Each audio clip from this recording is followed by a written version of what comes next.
Hello, rollers. Welcome back to the Roll Report and another episode of Classin' Up the Joint. I am your debatably friendly host and sometimes DM. I am Colin. I use they and he pronouns. And as always, I have a wonderful guest with me and I am so excited to talk to them, but I will let them introduce themselves first.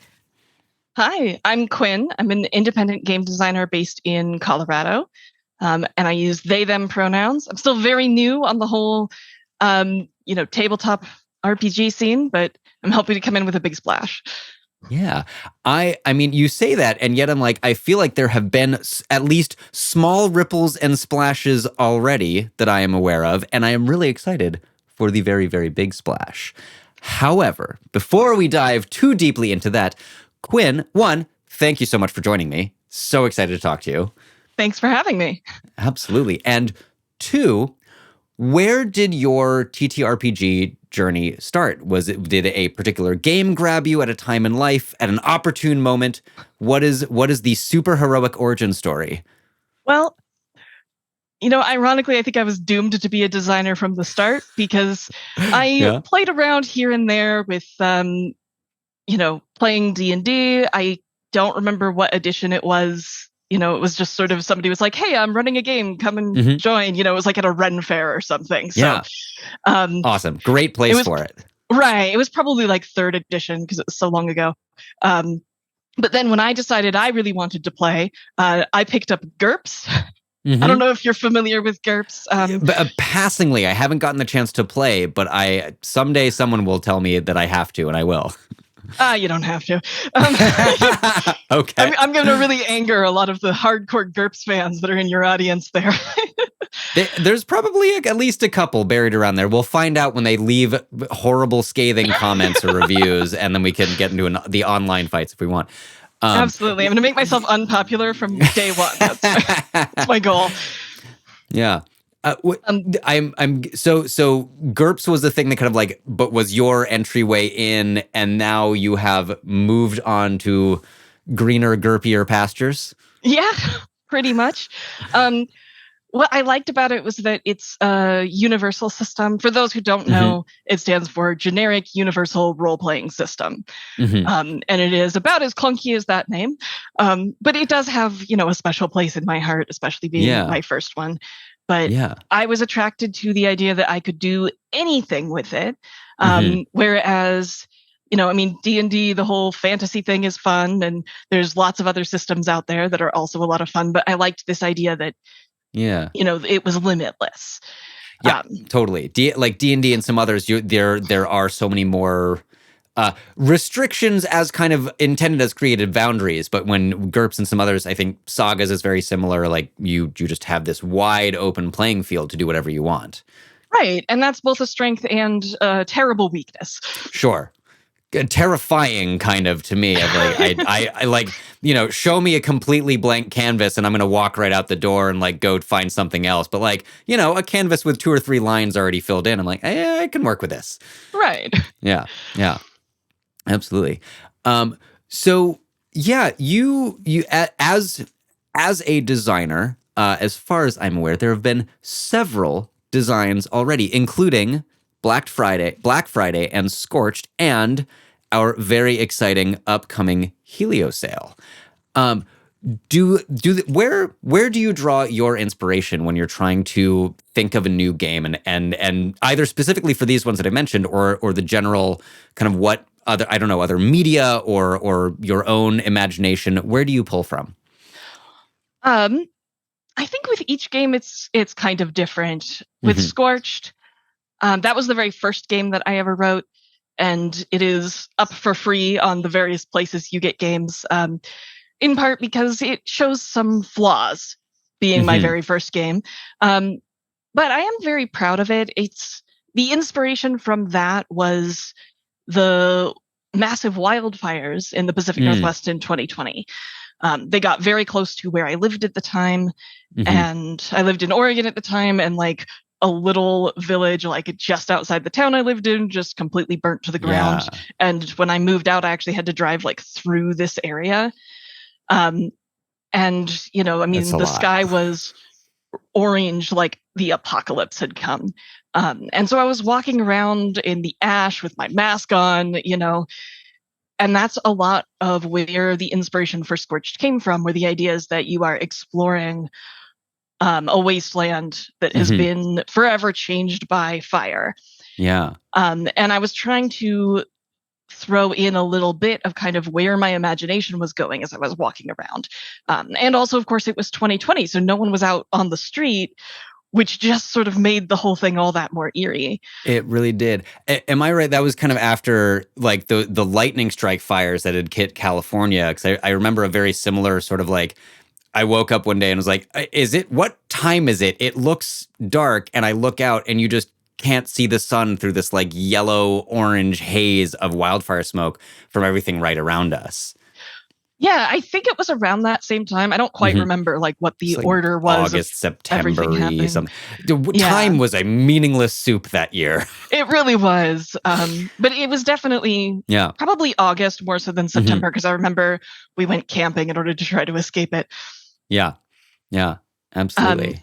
And then for Black Friday, that was actually, I would say like the inspiration for Black Friday is kind of part of the cultural zeitgeist, especially for us millennials, because it is very much a like slasher, but comical. Yeah, sure.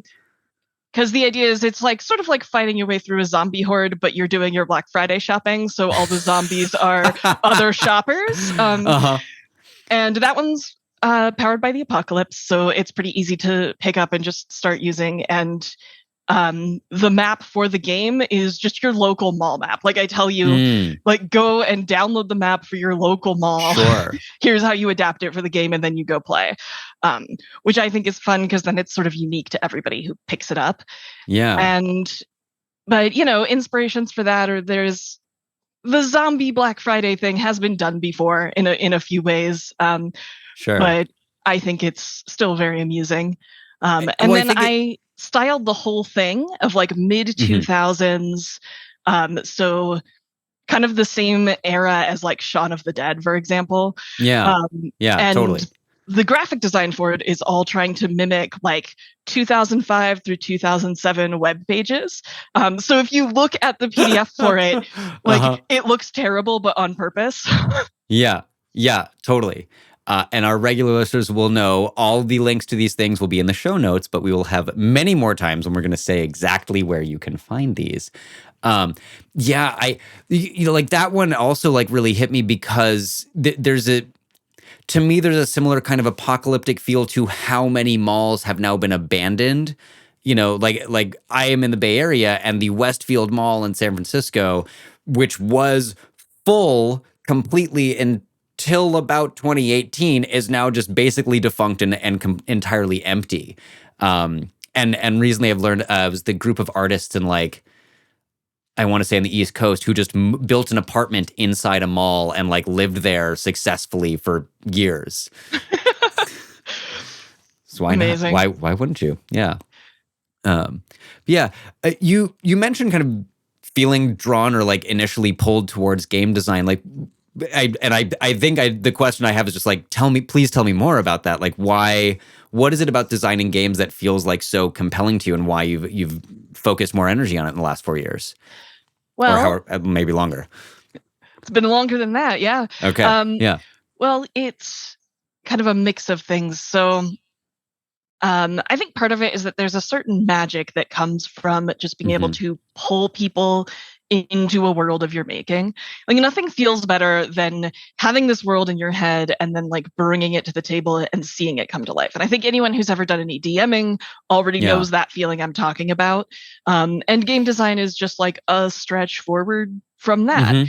DMing is sort of the gateway drug into game design, so be careful out there. But the other part of it is it's like a puzzle. I've always really liked puzzles. And game design, like the actual like designing of the systems is very much like a puzzle because everything is interdependent, and so it can also make it very difficult, especially when you're starting out, because you're like, well, I can't come up with what kind of weapons until I have the, you know, oh, my brain just went blank. I can't come up with weapons. Kind of like the era almost. That was where my head is going. It's like, right. are we in, you know, swords and arrows and crossbows? Are we in like more modern weapons? Are we in far sci-fi weapons? I was even going more granular than that. So like, let's say you know the era, but you're like, how much damage does a sword do? Well, you need to know, first of all, you need to know what kind of armor system you're using in order to answer that. But you also need to know, how strong is the armor? How many different strengths are you going to offer? When is this sword going to become sort of obsolete in the tier of gameplay? And you can't figure out what the armor is going to be until you know what the health is going to be. And so it's like all of these different things just all depend on each other. And that makes it difficult to get going, but so much fun once you do have a few of those key building blocks in place. And it also means if you ever have to make a small change to anything, the whole thing unravels pretty quickly. Yeah.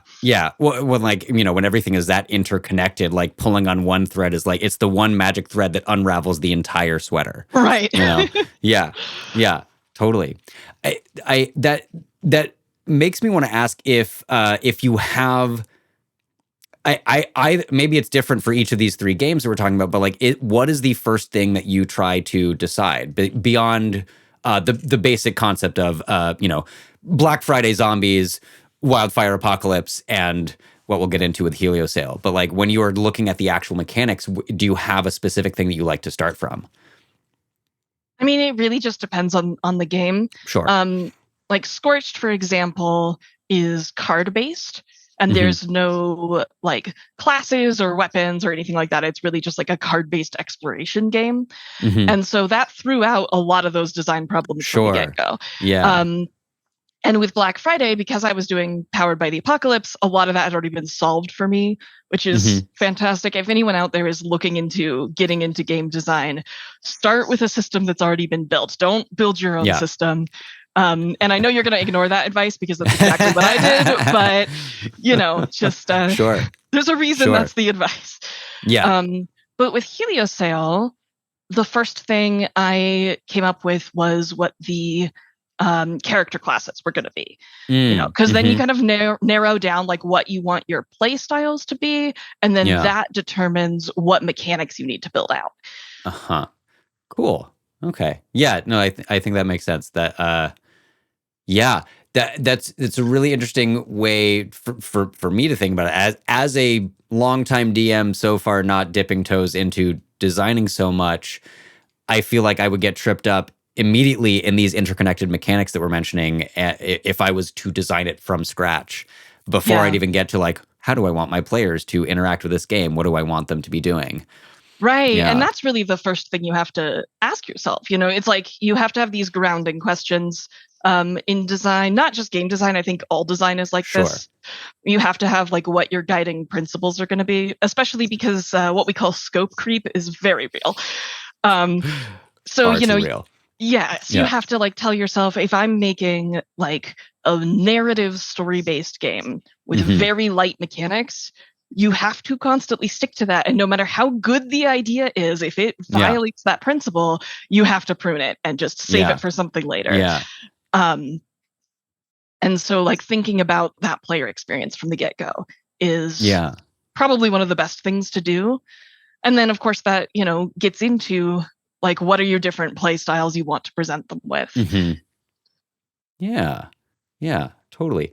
Do you try to stick to a particular, I don't know, process or artistic sort of vision and overview as you're designing? Because these are very, very different games to keep in mind, and kind of the brief that you mentioned, the PDF and the art styles are also very different from each other, I would imagine. Yeah. I don't know. I see each game as kind of its own beast. And also like, well, Scorched is the first game that I made start to finish. I have been working on Heliosail in one version or another for about 6 years. So I technically started working on that before doing Scorched. I just don't remember at what point I decided it was going to be a tabletop game. So there's a lot of like background work. The timeline gets quite fuzzy. But I'm sorry, what was your question? Well, like if there's a particular ethos guiding some of your game design principles, and I realize maybe is not, because, as I said, there's 3 very different games with, an existing system, a card-based system, and your own new system in the case of Heliosail. Right. I guess it comes down to what we were talking about player experience. Yeah. So my workflow is absolutely terrible. Like, don't emulate me. We at the Roll Report know nothing about that at all. Of course not. But to kind of put myself on blast here, I have like the layout software for actually designing the books themselves. And I actually do all of the designing directly in that program, which you should not do. It's not a good workflow. It's very inefficient. Sure. But for me, like physically seeing it laid out and seeing like what the reader is going to see when they pick it up really helps kind of focus my design, because the experience of a game starts when someone picks up the book and opens it for the first time, before they've even playing. They're picking up a lot of information before they've even started reading. They're picking up a lot of visual information from the art, but also what font you used, how is it laid out. All of these things are telling them like what kind of game they're going to be playing. Yeah. And so I try to keep that in mind kind of from the very beginning, from the get-go. Yeah, I mean, I'm going to compare it to food, like the long old saying of like, you eat with your eyes first, and you're going to see the meal that is on your plate. You're going to see the cover, in this case, of a book, and open it and exactly start seeing all these things that will maybe cleanse, tickle your palate. One of those 2 verbs, something like that. Yeah, exactly. Yeah. Are there particular like themes or stories that you gravitate to, that you think or not, that you're trying to bring to games that you're making? I had my friends actually call me out on this a few years back, where I was just DMing, and they were like, all of what is it that they said to me? They said, your big bad guys are always rich people. And I'm again, absolutely no analog to our current state of the world. Of course not. No. And it's so funny because I never even made that connection. But I was just trying to tell cool stories, and then I think my personal principles kind of leak into the stories that I'm telling and the games that I make as a result. I mean, Black Friday is very much poking fun at not rich people per se, but like over consumerism and capitalism and the idea of this whole right, sure. Right. And then I mean, Heliosail is explicitly Solarpunk, and so that is inherently political. Yeah, absolutely. You know what? I think that is a great way to be like, let's talk more about Heliosail. Because I am so excited about it. For the people that are hearing about this for the first time, what is Heliosail? So Heliosail is a long-form tabletop campaign system. It runs on 8-sided dice. So you roll usually 3, occasionally 4, 8-sided dice. And it has completely like unique classes that you can play. And it's set in a Solarpunk future. And the idea is that you're playing space pirates. So it is a swashbuckling Solarpunk space pirate system. But the fact that it is a long-form campaign system means it can lend itself to different stories you want to tell, just like D&D would, or Pathfinder would, or Call of Cthulhu even. Gives you a lot of room to play around. Yeah, absolutely. What does Solarpunk mean to you? Like, I have an idea in my head, and I think some of our listeners probably have some ideas, but like, what does it mean to you, and as you're trying to bring it into this game and into the world? Sure. So, it's kind of an interesting, like, my personal journey with Solarpunk is actually quite interesting, because when I first started working on Heliosail, and at that point it wasn't a game yet, I originally had envisioned it, I think first as a computer game and then as a comic, and then, it kind of went through these different iterations. But Solarpunk at that time was mostly just an aesthetic movement. It was, I heard about it on Tumblr. You can roast me in the comments. But, it was mostly focused on the aesthetics, and the idea being it's like steampunk or cyberpunk. But it's focused on, it's grounded in these Art Nouveau aesthetics, which is turn of the 20th century. You have to think like the flowing lines. A lot of people get it confused with Art Deco, but Art Nouveau is the one that is more like nature focused, as opposed to the geometric shapes. And then the idea is that, your main power source is solar power. And so it rolls into this idea of sustainable living and renewable energy, and also a marriage of both high and low tech. Yeah. And I was going to say, I feel like it also, again, this is my thing, and I am sorry for throwing this in there. It feels to me inherently both optimistic as a vision of the future and environmental or environmentalist. Yes, that one. Yeah, absolutely. And what I was going to say before you jumped in there was, since I started working on it, the Solarpunk movement that started mostly as this design and literary movement has really expanded into a political and ecological and social justice movement. So imagine my surprise when I came out of my little cocoon and I'm like, I have this thing that's perfect for what Solarpunk was 5 years ago. But, but to your point, yes, it is absolutely inherently environmentalist. And because it's all about living with nature and finding sustainable ways of life. That's a big thing about the mix of a high and low technology, because sometimes a low technology is going to achieve what you need perfectly fine. But then also you can have these really high tech solutions. You have really efficient solar panels and imagining wireless charging, or I could get into tech that's specifically in Heliosail, wires grown into wood. A lot of the technology I put in the game or allude to in the game is either directly stuff that people are experimenting with right now, or things that are logical extrapolations. Sure. So I was doing a little bit of surface research, and I discovered this thing where you can put kind of a copper alloy that's been dissolved in water. You put a plant into it, like a cut flower or something, and as it draws up the water, it draws up the copper alloy, and it forms what is actually a conductive wire inside the channel, and it doesn't hurt the plant any. And so that's so cool. Right. And so I was like, oh, well, electric wood. Yes. Absolutely. Of course. Yeah.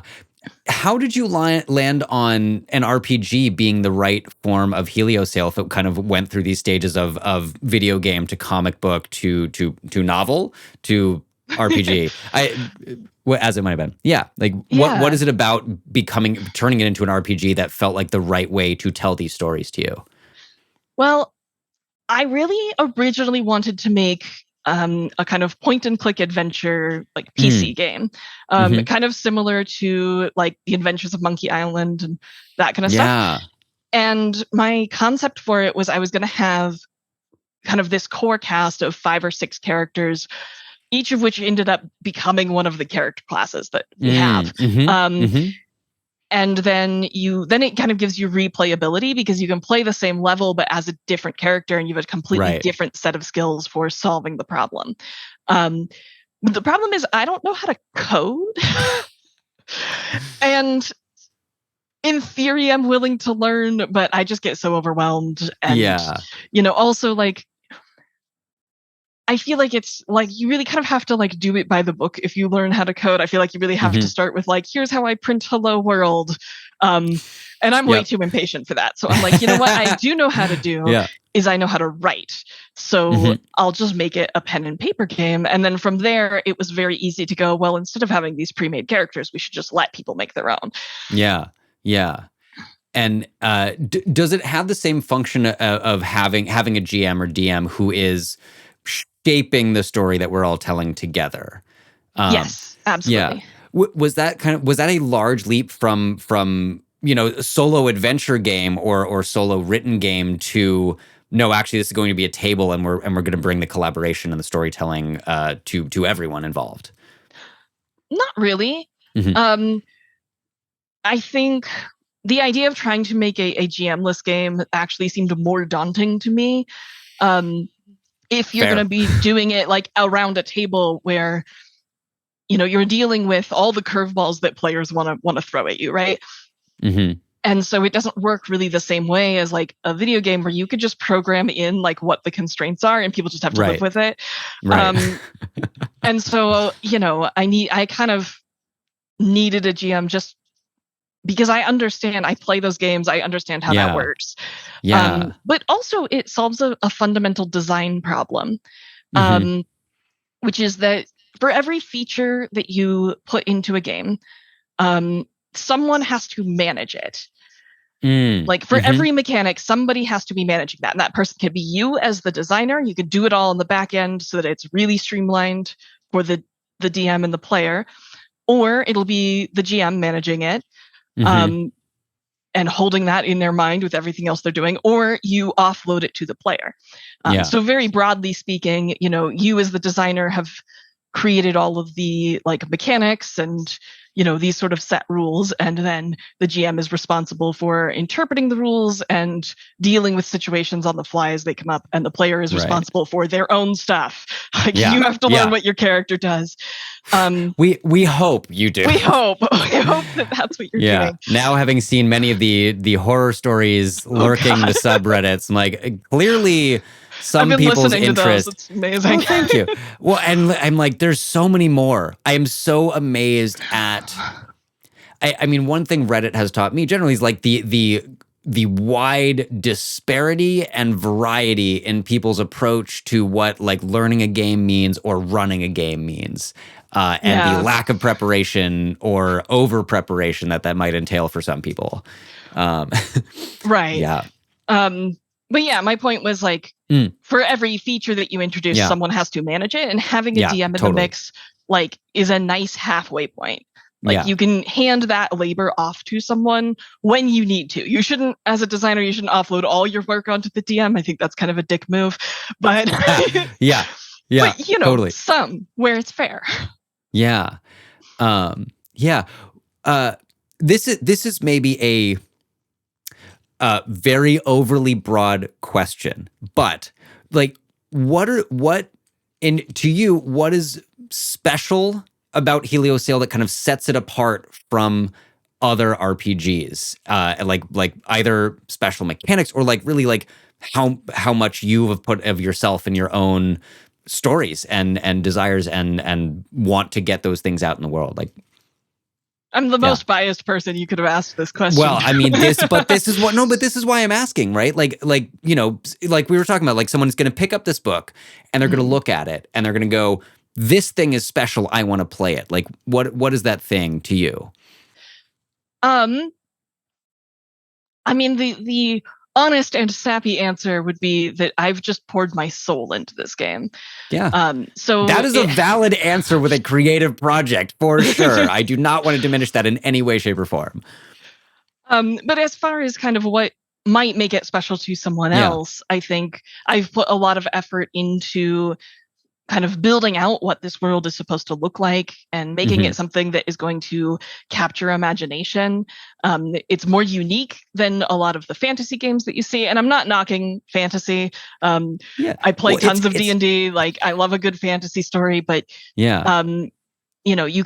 lots to choose from in that space. Yeah. And there's very few games that are doing like a sort of it feels like a fantasy game when you're walking through the world because there's glowing mushrooms and giant plants and all these things, but it's actually much more sci-fi than it is fantasy. And so I think that it kind of occupies a unique niche there. I also made a big effort when I was coming up with what the character classes were going to be to not just directly mimic any other character class. So I did a lot of research, reading a lot of other games, but when you pick it up, you're not going to be like, oh, this is clearly, the ranger, and this one is clearly, you're not going to see that kind of overlap. And as a result, all of those character classes also probably won't fit very well into other games either. Yeah, and you're kind of designing a whole new set of archetypes that aren't necessarily present in other games. Is that? I mean, the blunt question is like, how difficult is that? Because I think what D&D and sort of Pathfinder and some of these other games that are well known have done is really lock people's imaginations into certain words being associated with certain character beats and archetypes. And as someone trying to like completely leave that aside, like, was that difficult? It was and it wasn't. Sure. Which I know is like the most wishy-washy answer. But I mean, there are definitely things that are hard about it. I had to sort of take a step back out of the game mindset when I was trying to come up with new archetypes and like what these were going to look like, because it's just too easy to feel like, oh, I need someone who's going to be the healer. Oh, I need someone who's like going to be the fighter. Like I had to take a step back and be like, okay, there's a bunch of weirdos on a ship in space together going on adventures. And like, what kind of people are they? Like, what are they going to bring that's interesting? I definitely took some inspiration from media. The problem with, I think, a lot of kind of existing game tropes is that, if you were to make a pirate character, okay, here's a question for you. I'm going to flip the script. Sure. Okay. Yeah. If you were going to make a pirate character in D&D, which class would you choose? So I have already done this more than once, so I have two answers, actually multiple. Okay. Boring answer. Swashbuckler rogue. That is what they are intended, I think, to be, and that is the simple, that is the easy one. Yeah. More fun answer. Twofold. One, swords bard, swashbuckler rogue.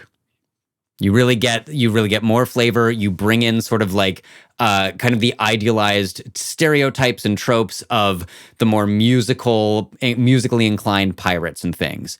And the other one, what did I do? I did like a Storm Herald barbarian and a swashbuckler rogue. So you're and then I guess the last one I can think of is the Critical Role paladin Oath of the Open Sea.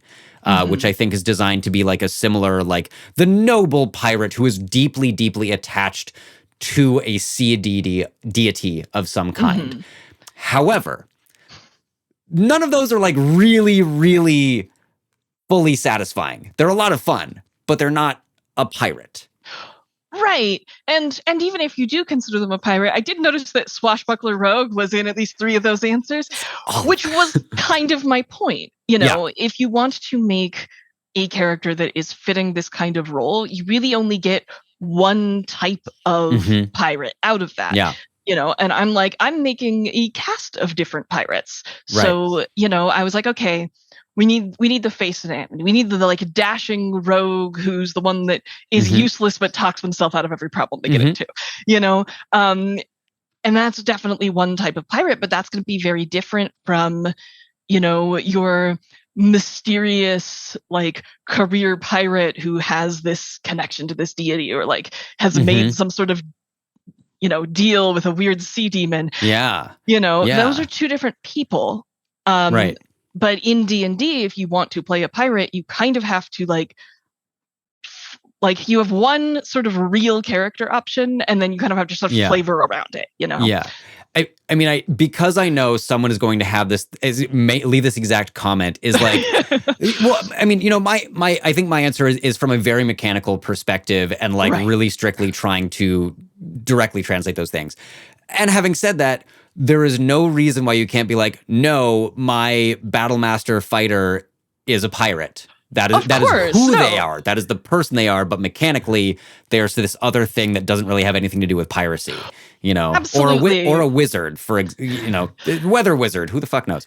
Yeah. I do want to establish for everyone who's going to sound off in the comments that your character in D&D can be whoever you want them to be. Yes. There's no true limits. Right. You know. And all caveats aside, really, D&D is not D&D is honed in on their 10 archetypes, and that's what they're doing, and they're sticking to that.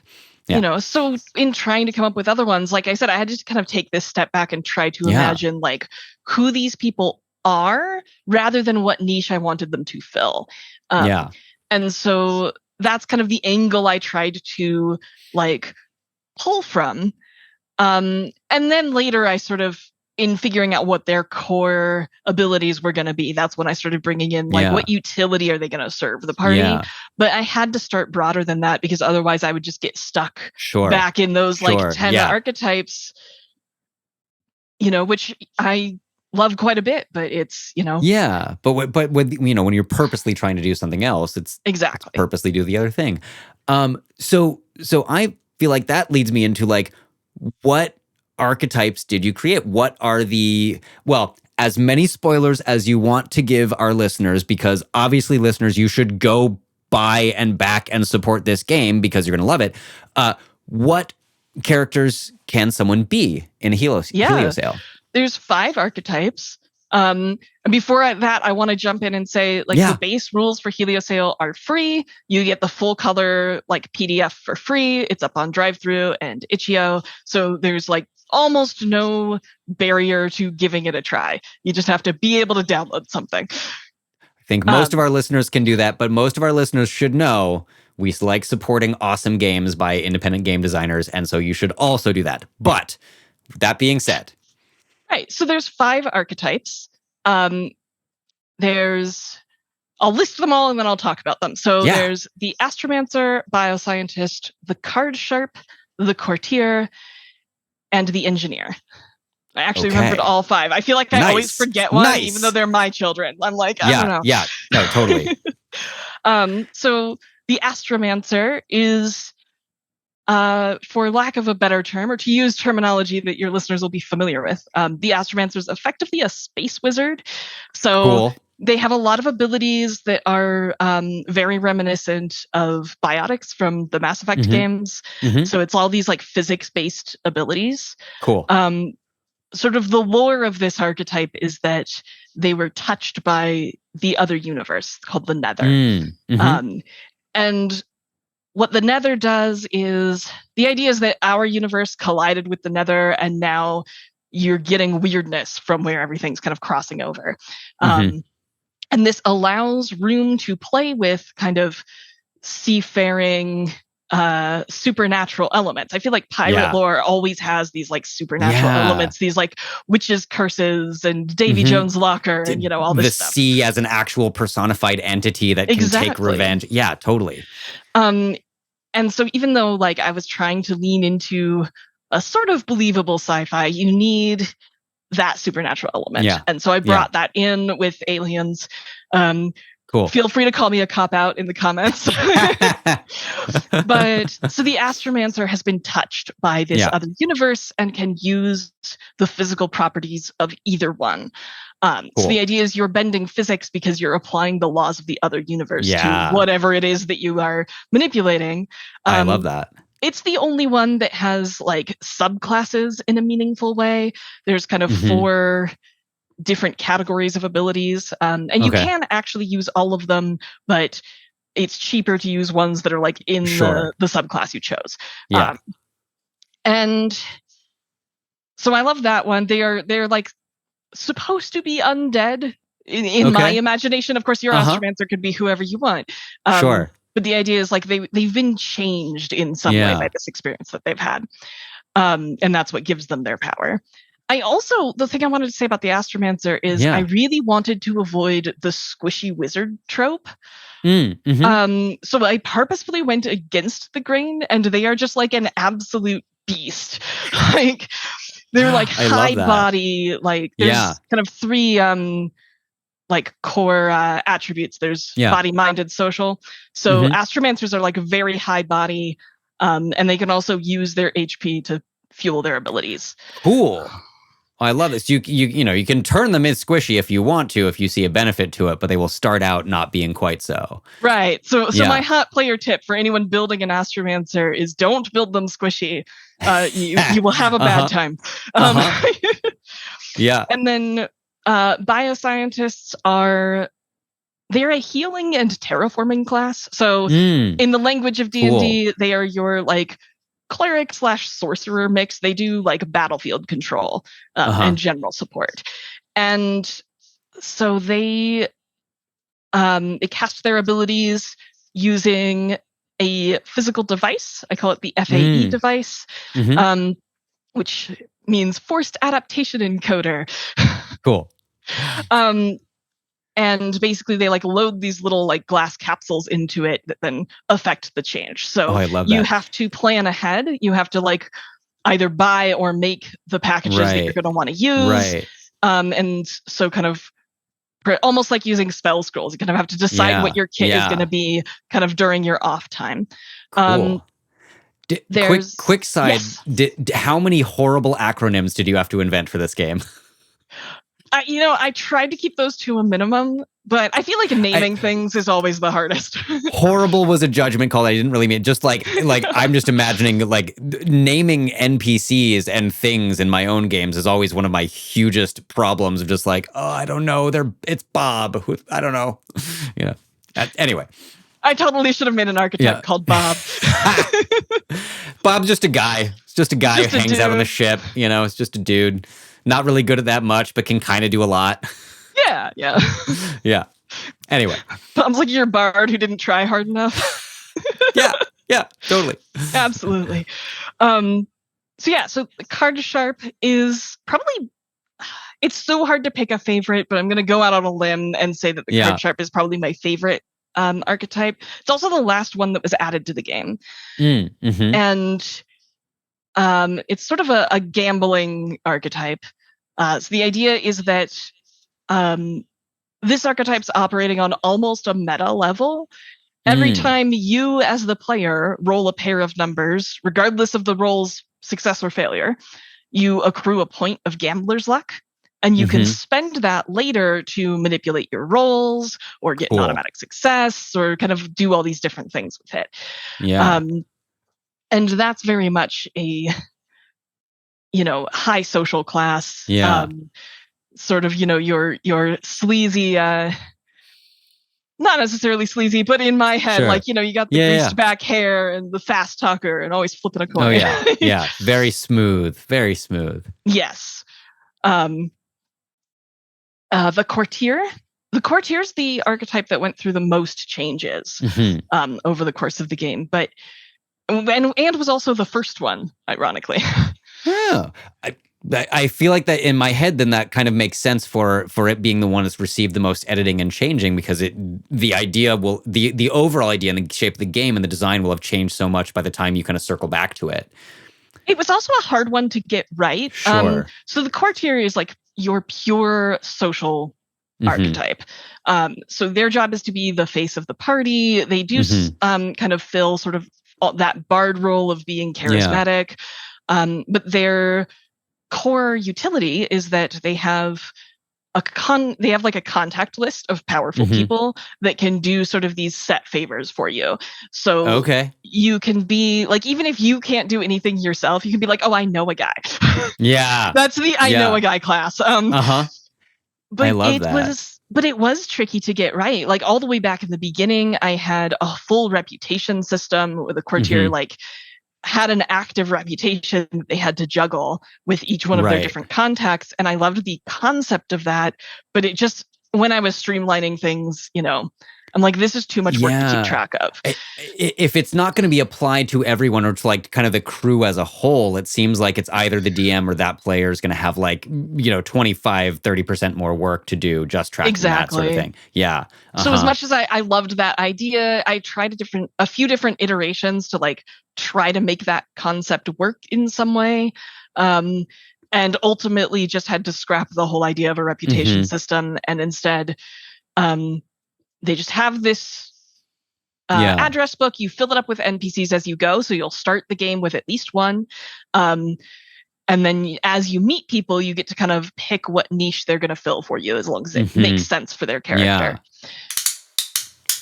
Hello, everyone, and welcome to your mid-roll. It is I, your host, Colin, here to thank you once again for listening. It is so nice and so important, and it feels so good that you are here with us. And also to remind you that if you never want to hear me say that again, if you just are excited about the show, if you love what we're doing, you can support us on Patreon at patreon.com/therollreport, where also, for as little as a single dollar a month, you can submit questions for our interview guests. Only our friends and supporters on Patreon can submit questions, and only they will get to hear the answers. We've got some really incredible guests coming up as usual, and if you want to hear their answers to your questions, head on over to Patreon. Also, you can follow us on social media. We are at The Roll Report Cast on Instagram and TikTok, and now on Blue Sky. Ooh. Follow us there for announcements about upcoming guests once they have been booked, and then you will find out if you have interesting and amazing and unusual questions for all of them. But thank you so much for listening. That's really all. We are so grateful you're here with us and hope you are enjoying this episode. Back to the show.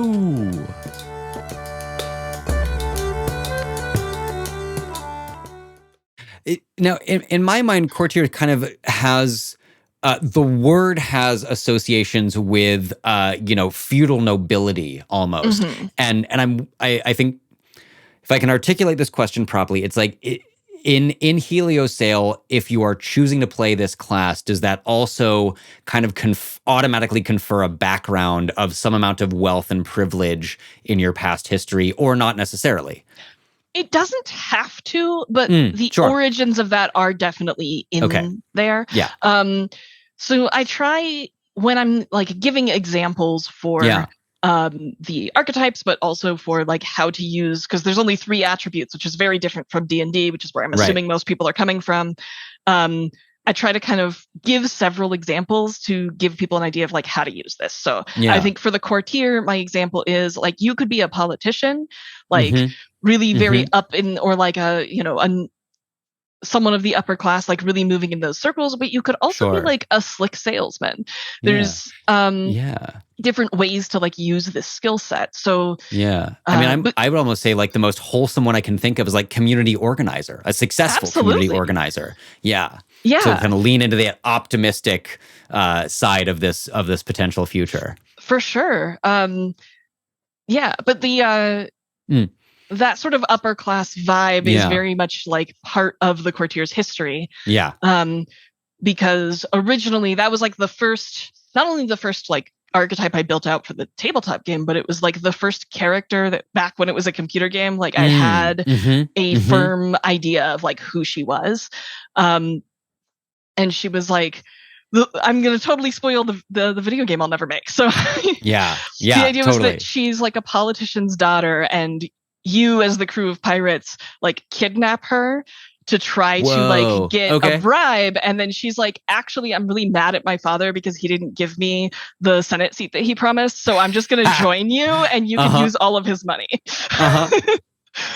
Love that. And so like her name was Neroli. And she was kind of my like original character concept for the courtier. So definitely have a little bit of that rubbed on there. And then last one's the engineer. And that is kind of what it says on the tin. They're robotics and programming expert. You get a little drone companion with the engineer, which is pretty fun. And you can have multiple drones if you want, or like upgrade it through the game. So if anybody's played Shadowrun?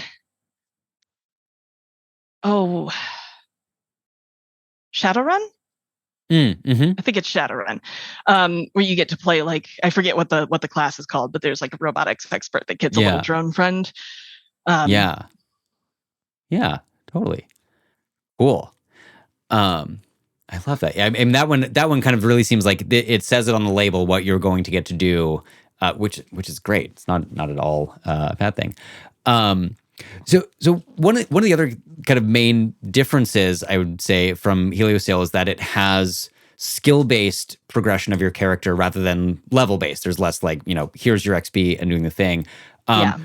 How exactly does that work out in the game, and what about that system was more appealing to you than trying to do level-based, experience point-based sort of things? The issue with doing level-based things, I have two problems with it. Yeah. The first is that as the designer, you want to make sure that there's no empty levels. So this is something that people have a critique for 5e quite a bit, where it's like there's certain levels that you level up and you get like a little bit more health and maybe like one other thing, and that's kind of it. Yeah, no abilities, nothing new, nothing fancy. Yeah. Right. And so I was going to do a level-based system, I definitely wanted to avoid that. But filling out what all of those abilities are is so difficult. It also brings in, if you have a level-based system, it brings up the issue of balance. You have certain abilities that are inherently more powerful, and then you have to decide. And then, if somebody's 20th level ability is not as good as a different class's, then that feels like a glaring problem. 2014 bards would like a fucking word. Right. But if you do it as a skill-based thing, I felt like that solved that problem in a couple of ways. For one, if like the pinnacle ability, because I do eventually run out of abilities. Sure. There's basically 10, not counting ones that are like unique to your archetype, right? For every skill. So if your pinnacle ability in a skill is like very powerful but like really niche specific, I think that feels less bad as like the pinnacle ability for just one skill that you have out of multiple, right? As opposed to that being like the capstone for your entire character, right? So it gives a little bit of freedom there, and also it means you don't have the issue of like, everybody remember to level up. Like they've been begging you for a level up for weeks, and then you finally give it to them and you get there the next week and they're like, oh, none of us did it. Sorry, hold on. Session can start in 30 minutes. I got to roll some dice. I got to like figure out what spells I'm taking. Yeah. Right. Yeah, totally. So it avoids that because it happens just immediately at the table. So to your question is for like how it works, when you roll a critical success in a skill, you unlock a new ability for that skill. And for math nerds in the comments, yes, your chance of getting a crit is a little bit lower than in 5e in order to kind of compensate for this.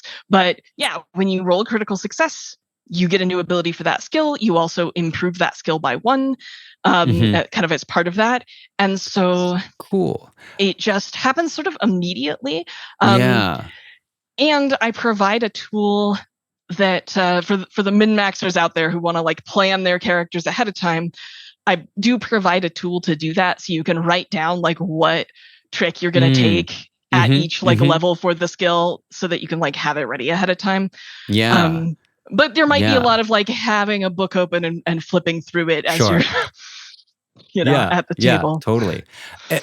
Just to make sure that I and our listeners, is a critical success in this would be 8s on all 3 d8s or 4 potentially? 2 out of 3. 2 out of 3. Your typical skill check is going to use just 3 d8s. You only use a 4th if you're having like the advantage or disadvantage equivalent. Yeah. So it's just going to be 3 d8s. If you get 2 out of 3, that is a critical success. If you have 2 out of 3 on 1, that's a critical failure. Okay. Gotcha. Cool. Yeah, I really it reminds me a little bit, and I mean this as a compliment. It reminds me a little bit the way roll for shoes works, where when you crit and roll for shoes, you add the new skill that you're trying to do onto your skills list. Just in that sort of like getting the critical is what lets you choose something new. Although your Heliosail is more. You'll choose from a list, not like, suddenly gaining a skill in impersonating a unicorn, which did happen in a home game of mine. Incredible. Yeah. It was a donkey, in fact, impersonating a unicorn, to be clear. That's amazing. But yeah, no. So this is a set list. I tried to make every trick, some are definitely better than others. There's 20 skills in the game, and I made 10 tricks for each one. So you can imagine, like, so it's just me working on this. Some of them are going to be better than others. Sorry, I'm sure there'll be some diehard fans of my worst ones, and I love you people. But you know, it's, I think because of the way that I've distributed it, I tried to make sure that none of them felt truly terrible. There's a few of them that, as the designer, I'm like, this could be cooler, but I couldn't figure out a way to make it cooler that didn't horribly break something else. So I'm like, you know, it's good enough. But I wanted to make sure every time you get one, you have something that you can do. You also get to do it immediately. Right. So there's no, like, you have It'll to wait happen to there sleep at the table. Right. It's like, you can just do this thing now. Some of them are more niche and, like, specific. A lot more of them are, like, role play focused as opposed to combat focused, because there is combat in Heliosail, but it's less uniquely focused on that than, like, D&D, which is really a combat simulator with some role playing around it. Very much. Yeah. I was going to ask about that, like what mix of, you know, I think kind of the three classic areas are like social interaction, exploration, and combat. And if you're going for a sweet spot of like a percentage of each of those in a quote unquote ideal game, which obviously doesn't exist. Right. I mean, I wanted it to be a little less combat focused than D&D. But of course it's a pirate game, so combat has to be there and it has to be fun. But I wanted a little bit more support for the role playing and talking to people side as well. And there's a lot of kind of offensive abilities that you can use in or out of combat, which are just purely social based. There's one, I forget what it's called.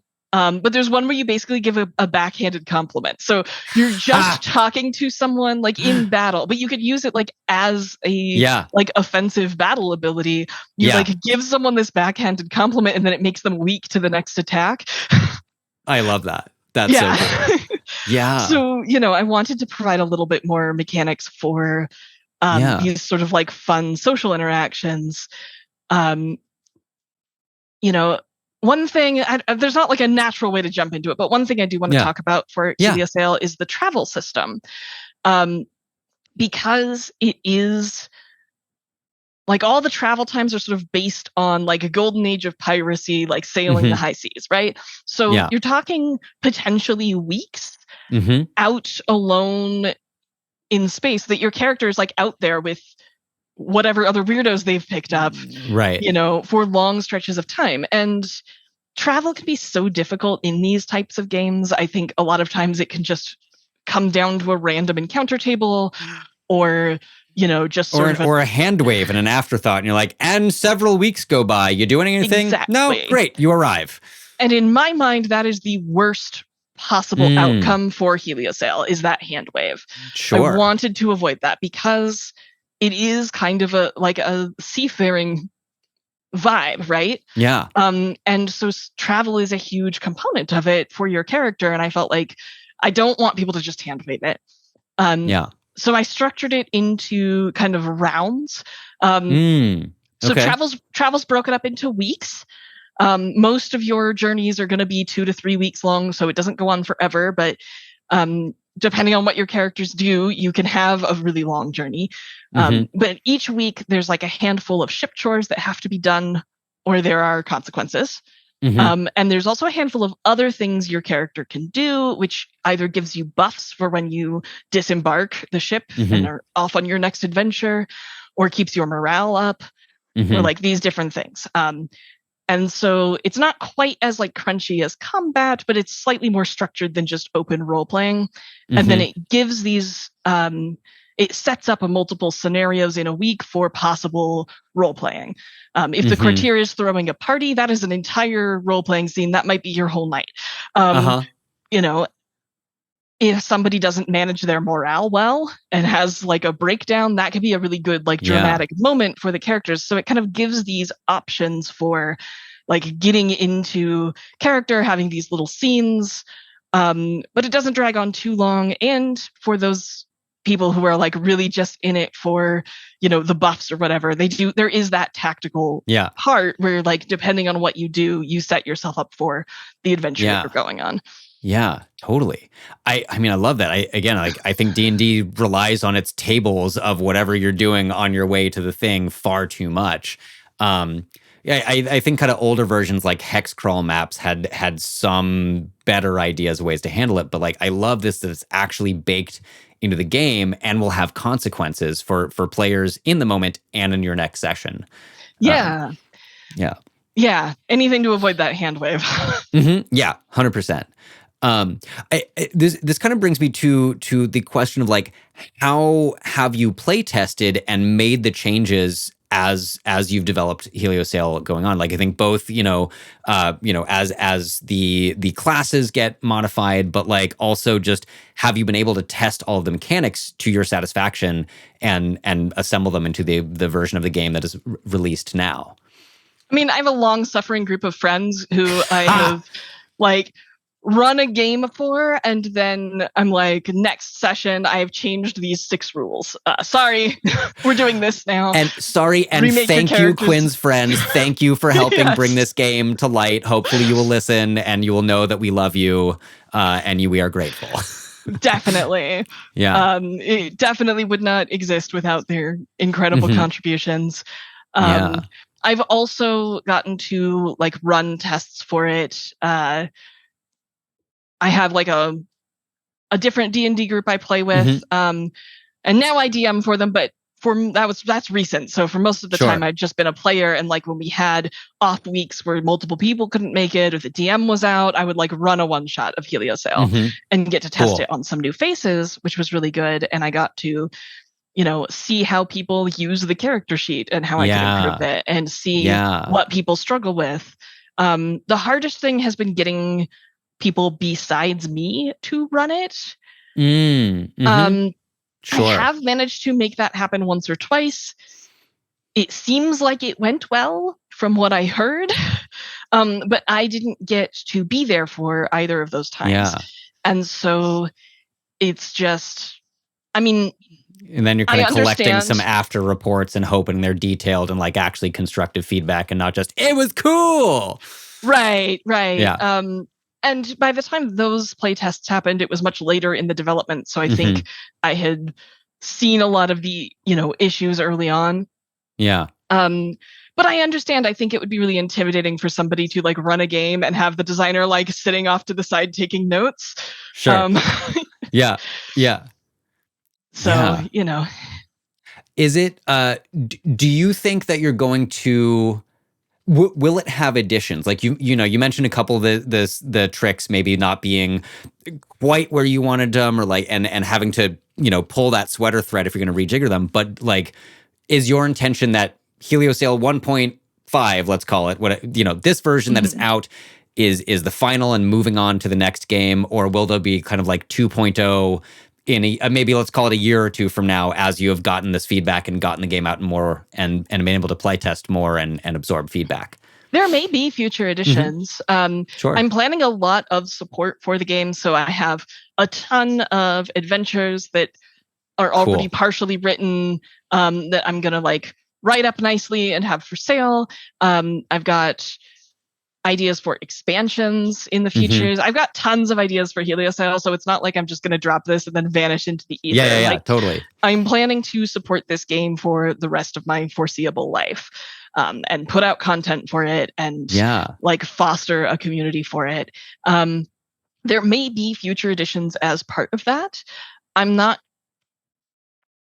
torn on it because right now I do have like a major mechanic change that I thought of really late and couldn't implement, but would kind of love to. And it's just too late, Yeah.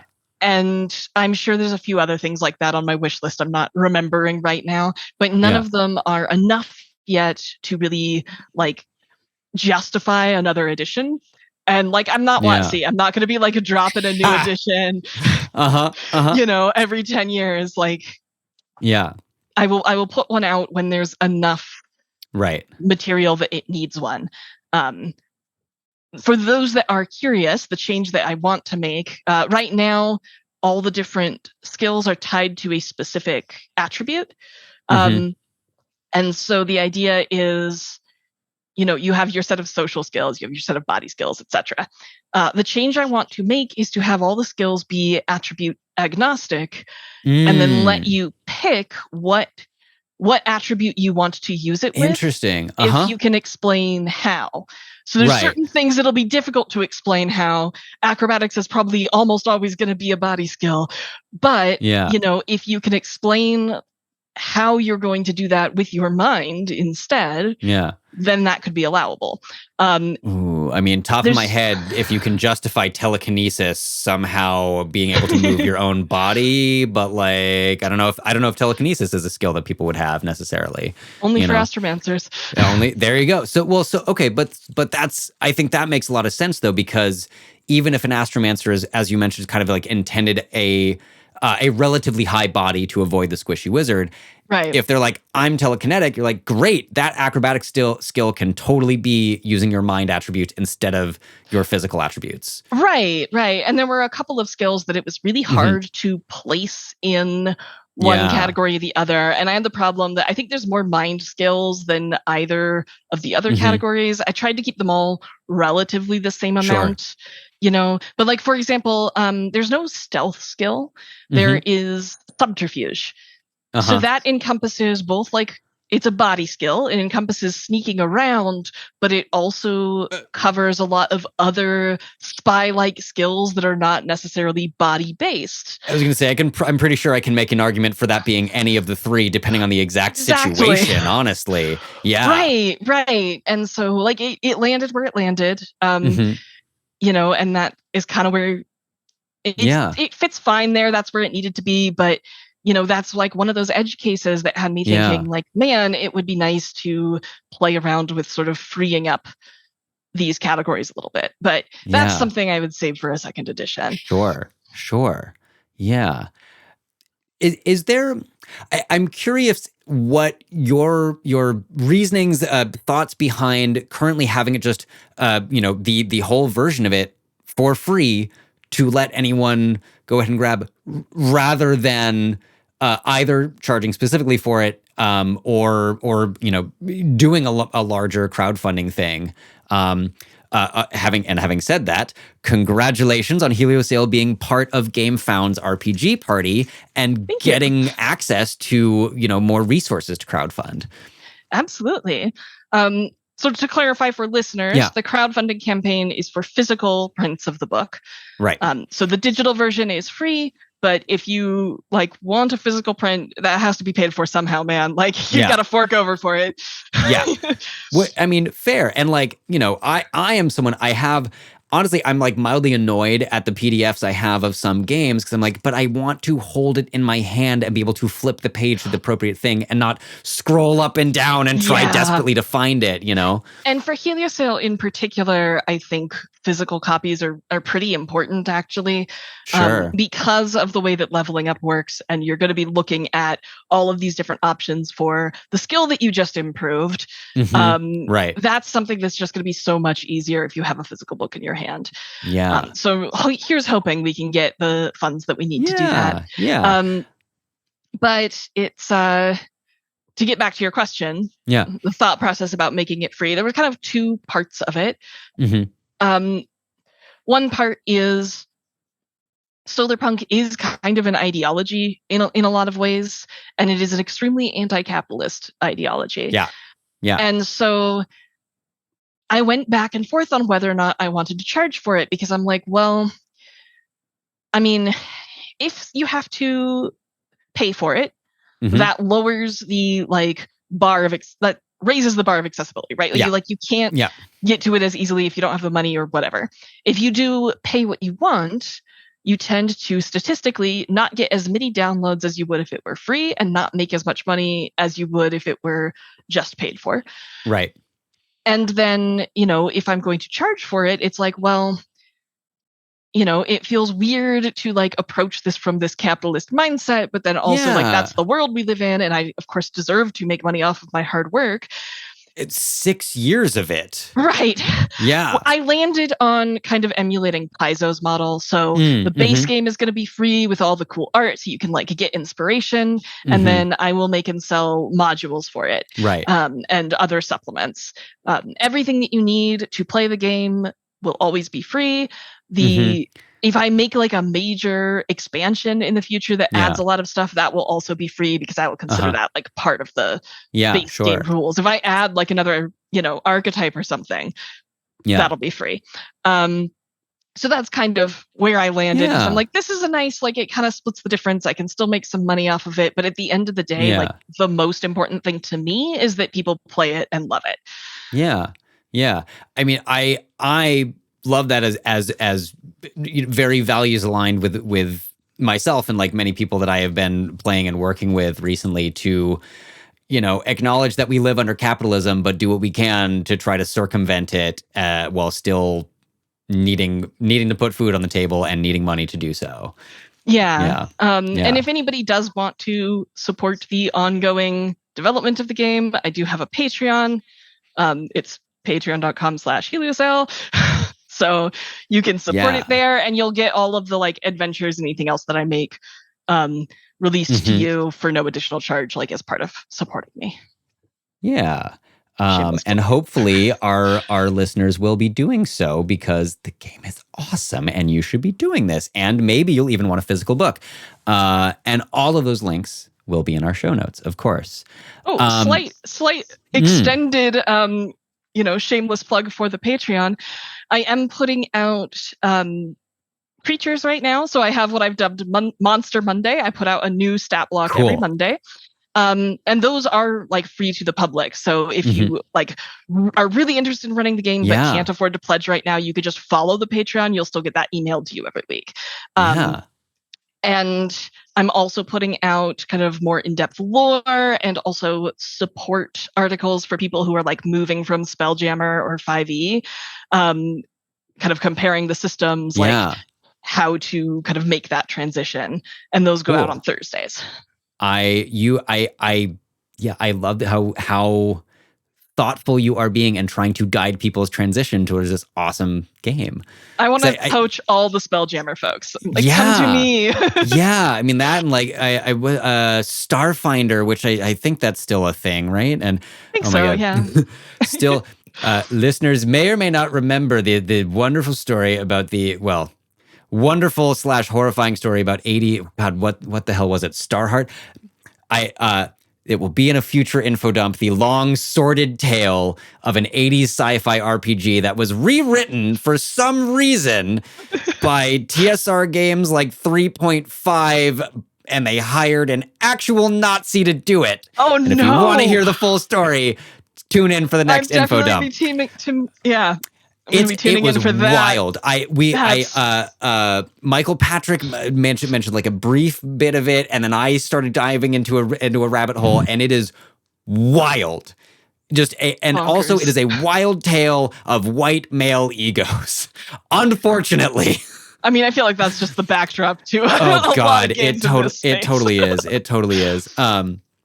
Quinn, before I ask you the most important questions, parting thoughts, parting things to share about Heliosail, things that our listeners should know that they might not have said yet. I think we did a pretty solid overview and things, but I might have missed something. I don't know. Yeah. I guess I'll just kind of highlight the combat system. Yeah. And I'm just going to highlight the things that solved what annoys me about D&D specifically that I fixed for Heliosail. So this is like my ultimate D&D pet peeve is passive perception.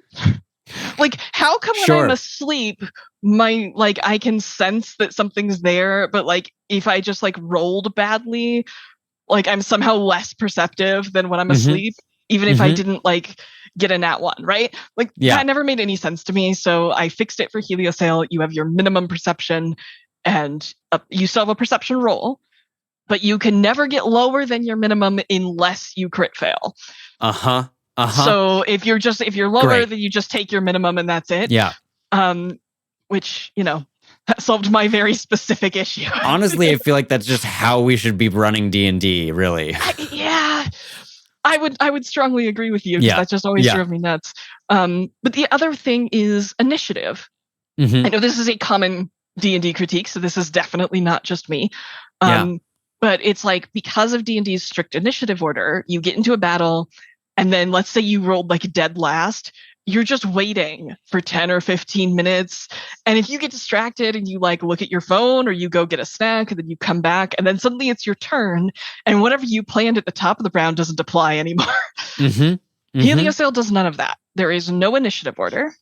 It uses a system called Spotlight Initiative, where basically it popcorns around the table. So if you act and initiate combat, that is your first turn. The turn then is passed to whoever you just affected. So if you attack somebody, it goes to them. If you heal someone, it goes to them.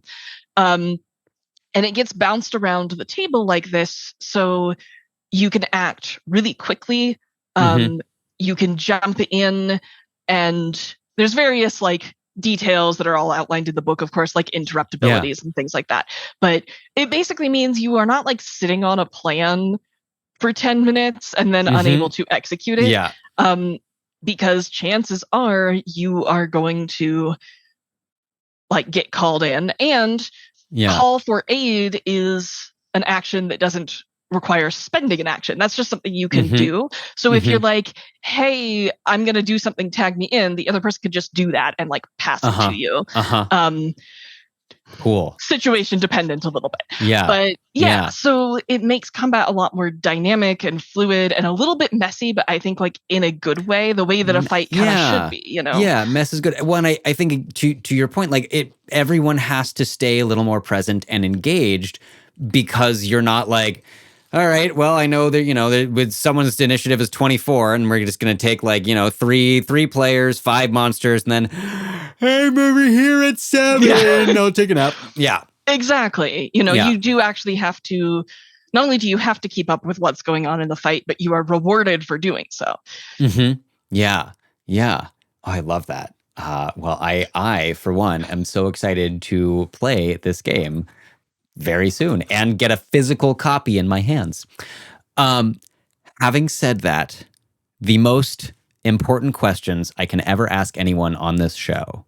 Quinn, what is your favorite character class and subclass? And if so, I'm going to say, if I'm remembering rightly, for Heliosail specifically, card sharp? Asterisk? I mean... Asterisk. Fair. Asterisk. It's hard to pick your favorite of your children. It is. It is hard and unethical to pick the favorite of your children. Yeah. But also, they're just all so different. Every single archetype just runs a completely different base mechanic.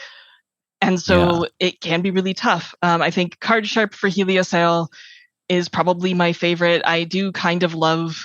Obviously, your card sharp does not have to be a lucky idiot, but that is like a trope that I like. Like Fry from Futurama would totally be a card sharp. Absolutely. Yeah, 100%.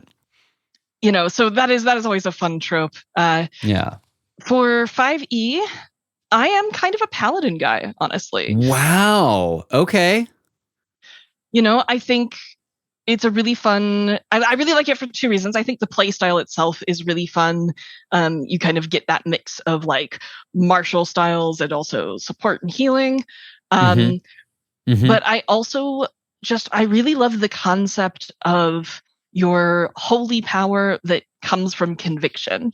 And I'm going to take the controversial stance to say that I like what Baldur's Gate 3 did, and then I believe the new edition for D&D did as well. 5.5, whatever. When they divorced it from, like, you don't have to have a deity.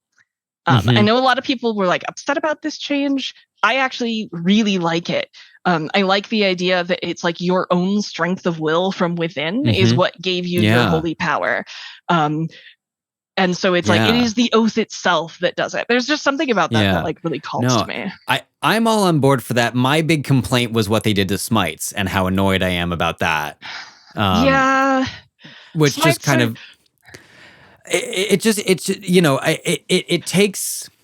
It does remove the ability for like a second level paladin to suddenly be dealing 30 damage when they really shouldn't be. Just let them. I mean, no, this is what I'm saying. Like, I am very annoyed that now it is like actually a spell that you have to do things with instead of just being able to do it whenever you want, anytime you hit. And also you have spells that are specific smites that do specific other damages that are less. Right. But that's me. I mean, I never thought that the tons of damage, if you happen to do that at level 3 or whatever, is that big of a deal, because you do have to spend a spell slot in the 2014 rules in order to activate it. And as a paladin, those are precious. Yeah. Paladins are half casters, and you don't get 3rd level spells, which is all of your good spells, until like 12, I think, like level 10, level 12. It's higher up there for sure. Yeah. So I feel like that's kind of a self-correcting problem, but they didn't ask me, so yeah, they should have. No, they should have. I mean, I always think it's a DM problem, right? If you as the DM are like, my players are overpowered, I'm like, well, you're in control of this narrative, and you can solve this. Just lie to them.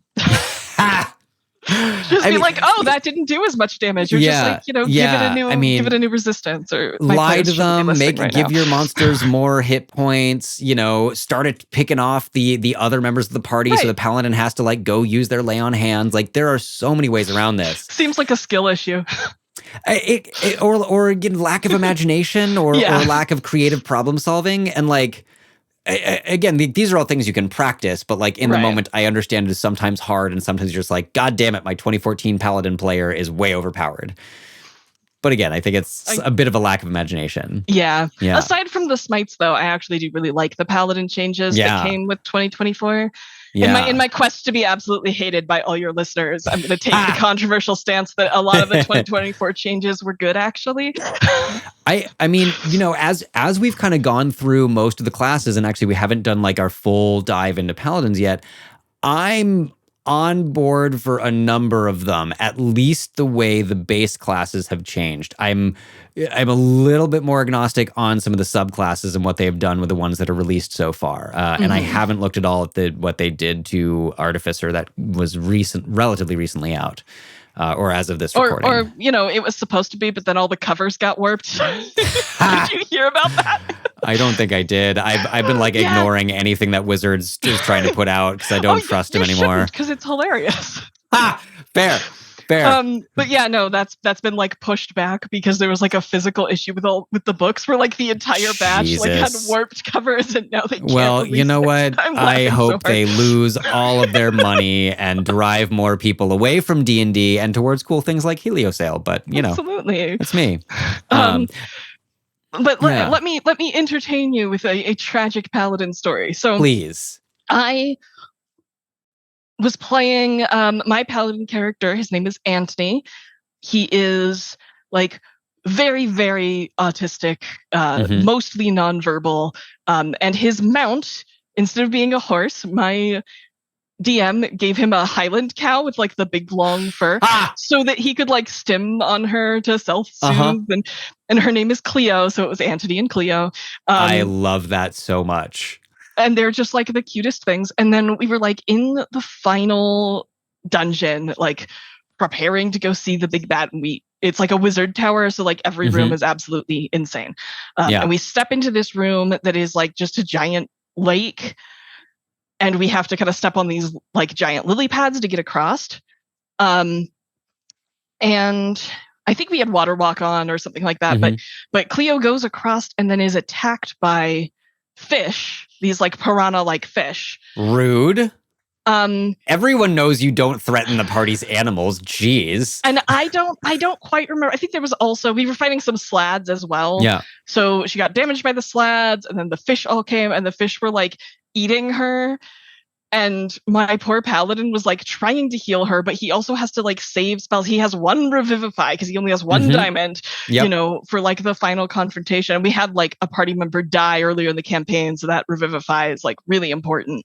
But then Cleo is just being like devoured alive by these piranha fish, and he falls on his knees and out loud is like, I'm sorry, I'm sorry, I'm sorry, as he like tries to heal her, and then he ends up having to dismiss her because he can't put any more of his healing in.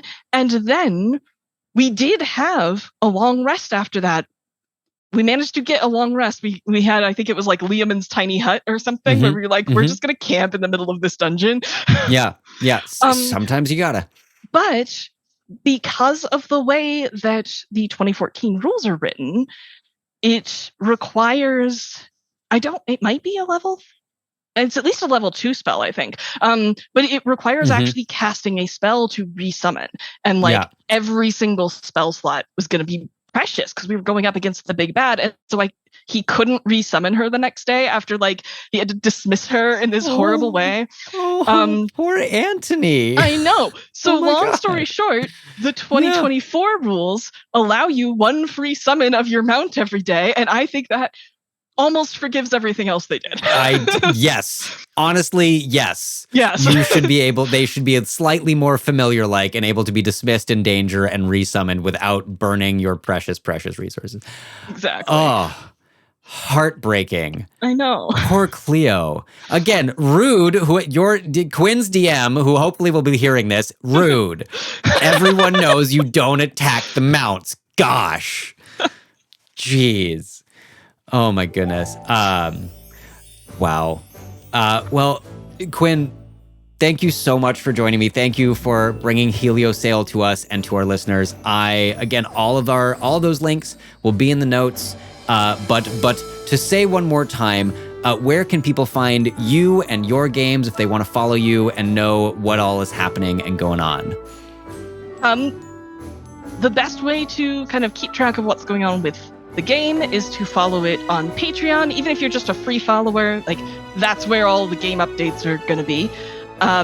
You can also find us if you follow our Game Found campaign, then you'll be told when crowdfunding goes live, which would be awesome. We're also on a few socials. We're on Blue Sky and Instagram and Tumblr. It's just Heliosail at all of those. So I'm pretty easy to find out there. Yeah. Amazing. And yes. You can download the game on, it's up on DriveThruRPG and on itch.io, which is, I'm assuming, the 2 places most people will be getting it from. You can also find it on Gumroad and Game Jolt if you're like... I have not heard of either of those. Gumroad is wild because it's mostly people who make other kinds of digital products, but you can put games up there, and I got 2 downloads on it the day that I released it on Gumroad, and I'm like, this is fascinating because either someone clicked on my master post of all the places to download it and chose Gumroad, or 2 people found it through Gumroad. Both of those are bizarre to me. Hey, we put our art out in the world and like random results come back when we are least expecting it. Yep. Yeah. Longtime listeners will know you can also find The Roll Report. We are at The Roll Report Cast on many of the social things. Check us out there. If you like what we are doing, you can find us also on Patreon at patreon.com/The Roll Report. You can keep bringing more classy people onto the show for as little as $1 a month. And I feel like there was something else that was just on the tip of my tongue, and I don't know what it was. So clearly, couldn't have been much. Couldn't have been important. Once again, Quinn, thank you so much for joining us, and I hope we send lots and lots of followers to Heliosail and to your work. Thanks for having me. It's been an absolute pleasure. Thank you. I love that. And listeners, keep rolling. Keep rolling cows. Why not? Not tipping them, rolling them gently.